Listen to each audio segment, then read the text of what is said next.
But Phil Atkinson, the #1 machine then, sick on the grid. We do have a green flag at the back then. This, of course, is a split-start grid. The Team Green Kawasaki Ninjas will be making the way first. All eyes to the lights, the revs rise, and away we go. And it's a pretty decent start from everybody on that front row there. Looks like somebody from row number 2 could well have been Kate Watt. White number 2 there, who's made a good start as well, looking to take the fight to that front row. He was slotted into third place, I believe that was there for number 2, Kate Watt, but it could well all chop and change as they go round Charlie's 1 in towards Charlie's 2 there, but it was a good start for everybody there on the front row, so I wouldn't be surprised to see Ben Brown potentially leading this one. Okay, Ben being one of those people who seems to be able to take the fight occasionally to Phil Atkinson. It's a blur of colour as they come past me. I can see Alicia moving through the field there, very distinctive machine, passing a couple of people on the straight there as she looks to pick up a bit of a toe as well, but that top 5 very close indeed. You can see the orange tail. I think that's Phil Atkinson's bike. Obviously, you just know that Phil's going to be in the mix there, but no, too much of a blur for me to separate them. Certainly, they're coming around. MZs are with you now, Keith. Yeah, of course, I forget it's a split start as well. Now, I've got to keep an eye on the MZs as well. Alexander Mann could well have got the whole shot there ahead of Luke I was going to say, I've got a distinctive white helmet in front, and sure enough, it is Kershaw with Wales right behind him. Then it's that next battle coming up already, and I think we're going to see Hugo Oliver. I think that's him with the rookie vest there, and the Harry Lammercraft as well in the mix. Slightly more faded orange vest, I imagine, because Harry was just about due to get rid of that orange vest very shortly. It's very difficult to keep up with the 2 races here, isn't it? Because I've got one race just disappearing under the bridge out of sight as the other race comes around towards the gooseneck, comes off a Chris curve. And yeah, that is Alexander Mann who is leading the way, but he's coming under a lot of pressure. Oh, not quite. Big hello to Chris Kent, and Chris Kent, I know he's listening. Where did you say you were, Chris? I don't know, it's Tobago. No, Trinidad, there we go, not Tobago. But he's working in the Caribbean, but unfortunately it sounds like a holiday, but unfortunately it's a work thing for Chris. But he's listening at home. He hopes to be joining them very shortly as the Ninjas come across the line. And it is Luca Wilkinson, the youngster, leading the way from the senior Ben Brown. And it's Kate Watt, Phil Atkinson, Marley McKenzie, Ollie Sims, Travis Rooker, all very close indeed there. But Ben Brown, he's out of class of the field there. That is Ben, who's looking to move up another place there, I think, as he pulls out of the slipstream. And I think Kate Watt had found a way past that Charlie, so he's starting to repay him. Obviously, Phil Atkinson is the man who needs to get past on Ben Brown if he wants to retain his championship. I think he'll make it 4 championships in a row if he can do it this year. He's certainly had a remarkable run on these Ninjas, hasn't he, Bradley? Yeah, it's not been too bad for him recently, is it? No, it's okay. It's the MZs coming across the line there by 0.433 of a second over Mann and Kershaw, who are almost side by side then, 0.06 seconds between Alexander Mann, the reigning champion, and Louis Kershaw, who I think I'm right in saying is the reigning MZ rookie champion. Is that right for Louis Kershaw? Yeah, I think he is indeed. Yep, no 3 abreast now as the MZs play that slipstreaming game, which they're so good at. And we lost one of our MZs. Gary Samet did retire. Okay, yeah, because he didn't make it to Caucus. Okay, because I'm sure I'm missing an orange vest there or something as well. So, well, it gets very confusing here. Yeah, no, you're right. That's a usual gang of 3 at the very sharp end of the MZs. They've got the Ninjas who's coming in towards All Bends now, and it's the fastest first second time of the race there for guess who? Phil Atkinson. 4th overall at this stage there, and there's a bit of daylight in front of him, in fact. Let's have a look then. No, he's managed to close the gap. He's up to 2nd place. My apologies. Luca Wilkinson, Phil Atkinson, and Kate Watt. Kate Watt is in the slipstream with Atkinson, looking to move up the inside into Coppice. They're almost side by side, but Phil Atkinson just throws it into Coppice and holds on to that 2nd position overall then. First of the seniors, then it's Kate Watt. Ben Brown, who is now 1.5 seconds behind Kate Watt, and that, of course, is 3rd and 4th place overall. Ollie Sims, Marley McKenzie, Travis Rooker, Darren Booser, Toby Skaven, and Mark Swarbrick is your top 10. Alexander Mann, the former champion with another club, isn't he, Alex Mann? Yes, he is, yes. It's his debut weekend on the Kawasaki Ninjas. Yeah, he was telling me last night at the presentation how much he's enjoying the little Ninja. It's a very simple machine, and he had a big smile on his face last night, which is always good to see on a racer. Means they've had a good day at the office. Right, so Baker A gang of 3 now, making his way around Chris Kerr. And that is Phil Atkinson out in front, I think, ahead of Luca Wilkinson. Change of the race lead, sorry, in the MZs. Louis Kershaw goes up the inside of Andy Wales to take the lead in the MZs then. So it's 5.65. Louis Kershaw ahead of the 85 of Andy Wales, and Alexander Mann about 3/4 of second behind that duo. Mate, I refuse to get excited about a change of the lead in the MZs, because a bit like the weather here today, it can change every single corner and every single lap. So that is the nature of the MZ racing, because Alex Mann was in third place when he came past me last time, and then he was leading as they got to the gooseneck. So they know how to chop and change places at a great rate of knots, that's for sure. I do.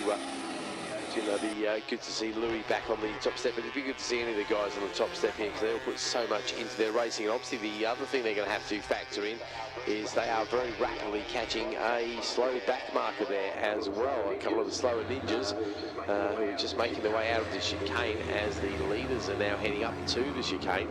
So I think we're going to be seeing a little bit of back marker action to contend with, but of course the same is also very true of the ninjas, because they'll be catching some of the slower MZs and probably some of the maybe not over 6 laps to be fair, but they'll definitely be catching some of the slower riders somewhere around the track as the leaders come back past me once again. I can see Wilkinson there with his orange vest flapping in the breeze there. Cade Watson is, he's seems to have found a good turn of speed, the junior rider there, and yeah, Cade has got but a single win to his name so far this year in the junior class. So Cade at the moment is looking good to make it gold medal number 2, but obviously we've got a couple of laps left, 3 laps left I should say, before that accolade can be claimed. Watching him. Go on, mate, you can say something? That's right, yeah, as you say, we are... sorry, change the lead, mate. I think it's Cade who's gone to the front there. Not sure where he did that. Would have been a move out the back, but Wilkinson's still right on the tail. The leader's just coming out of the chicane there. Yeah, got them here, and you're right, it is Cade Watt leading the way now from Phil Atkinson, the South African, then on bike number 1. He's there in second place ahead of Luca Wilkinson. So Luca Wilkinson, then rookie championship this year for Luca Wilkinson, after doing a few seasons with the British mini bike championships in the previous couple of years. He'll be getting a bit of a lesson from Phil Atkinson, and there's not many people you'd rather have in front of you showing you the way than Phil Atkinson, is there? No, he certainly knows his way around pretty much every single track in this and some other countries as well. No, he really likes working with the youngsters, trying to improve their speed as well. Look a bit further down the field then. Behind Wilkinson, we've got Ollie Sims hanging on to third of the juniors. Ben Brown still second of the seniors. Then it's Marley McKenzie. Another one of the juniors, of course, as is Travis Rooker. Darren Booser, third of the seniors. Go, Change of the race lead in the ninjas there. Third across the line, Luca Wilkinson. Got a 2-bike slipstream, and when you weigh about 5 stone, you've got a little bit of an advantage there as well. But Luca Wilkinson is the new race leader ahead of Cade Watt and Phil Atkinson as they come past you now. Yeah, he certainly is, and again he's now being the barn door. They're all getting the toe behind, particularly I tell you what, Phil Atkinson, it looks like he's let the youngsters go. I don't think he wants to mess up their race. He knows that those 2 guys are battling for a top spot in the podium. He doesn't want to be any mixing. This is the way Phil works. Phil had a big long look over his shoulder just to make sure there's nobody there at all to trouble anybody. And is that... we lost, sorry, no, that's all right, all 3 of them are still there. So yeah, I wouldn't be surprised if we didn't see Atkinson go any higher than the 3rd place that he's in now. I think he's just going to tail the youngsters and probably give them some free tips as to where to go a little bit quicker. But I think he's going to let Watt and Wilkinson just get on with this one, actually, mate, because I don't think he wants to be involved in their own personal battle, because he knows the person he's battling with, Ben Brown, is a fair way behind him in relative terms. Ben's got his own fight. But this battle between Luca Wilkinson and Cade Watt, that one's going to run all the way to the line, I think. Yeah, you're right. Just wants to hit right into Blue Bends, then over to the left-hand side there. They do go out of sight, as you mentioned, as they go into Blue Bends. They'll reappear on the exit of Barn. Race leaders in the MZs have already come across the line. It's Kershaw from Wales and Mann. And when they did come across the line there, Kershaw managed to put number 33, Patrick Clinch, in between them. And as they come across the line this time around, the last lap flag has gone out there. So Phil Atkinson looks like he's sitting up a little bit there, just to give a little bit of room for Luca Wilkinson and Cade Watt, who are almost swapping paint there as they go in towards Coppet. So it is Wilkinson from Watt, and we do have just the 1 lap. So number 2, Cade Wilkinson, in that position, number 2, behind the young Luca Wilkinson. Yeah, you're right about Louis Kershaw there. He's opened up a little bit of a gap over Andy Wales, not much, but it's Alexander Mann who's dropped right off the pace there, so he's looking good just for 3rd place in this race, because he's must have a bit of a wobble again. In the MZs, it looks like Louis Kershaw's going to be retiring from this race. No. He's looking down to the left-hand side of his bike as he goes towards the bottom of the mountain. The yellow flags are out, but Louis Kershaw, the race leader in the MZs, could well be a retirement. It's a great shame, but Louis would love to have picked up another win there, because he's one of those guys who's suddenly come very good this year and has definitely taken the fight to the leaders. He's picked up 3 wins so far this year, so he's certainly proven himself to be a serious competitor, and he's not had the most consistent of years, and unfortunately looks like the words DNF are going to be appearing next to his name once again, which is a huge shame for him. That was so close there. Cade Watt just about keeping it on the road there, but Luca Wilkinson, Cade Watt almost coming together there, but Cade Watt did lose out there. But Phil Atkinson is now stalking Luca Wilkinson as they go over the top of the mountain. Then it's the orange bib, number 76, leading the ever-experienced number 1 of Phil Atkinson there. But Cade Watt on that grass then almost lost it as he rejoined the track, but he kept it rubber side down. But Cade Watt out of the contention for the race win in this one, it would seem. But the race leaders then out of the hairpin and in towards Barn now, and Luca Wilkinson and Phil Atkinson, they come out of Barn in that order there, and Phil Atkinson is in the slipstream, but Luca Wilkinson will get the slipstream from one of the MZs and take victory then, and it's safe to say that he's delighted with that one there, punch in the air in delight there, side by side between Marley McKenzie and Ollie Sims. But the running order at the end of that one was Luca Wilkinson by 0.3 of a second over the reigning senior champion Phil Atkinson. Cade Watt, Marley McKenzie by less than 0.5 of a second over Ollie Sims, and that is for the final position on the podium in the Team Green Juniors. Travis Rucker rounds out the top 5 in the juniors, then it's Ben Brown and Alex Mann, so 27 and 97 is second and third in the seniors. Alex Mann ahead of Darren Booser by 0.6 of a second.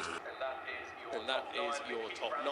Keys Ramsey rounds out the top 10. Scaman, Swarbrick, Alicia Layton from the back of the grid. 13th overall, but 8th place in class then. Good stuff there for the number 16 of Alicia Layton. Kian Booser, Mason Greasley, Kobe Perry and Dave Catlin. Now we're waiting for the MZs here, and Wales and Man was your order last time around. Of course, Louis Kershaw unfortunately retiring from this one, but it is going to be a victory for the number 85 of Andy Wales. Number 69, Alexander Mann, the reigning MZ champion, takes 20 points in this particular encounter then. And next up, we are expecting number 33, the Kawasaki Team Green Junior competitor. That's number 33, Patrick Klinge, across the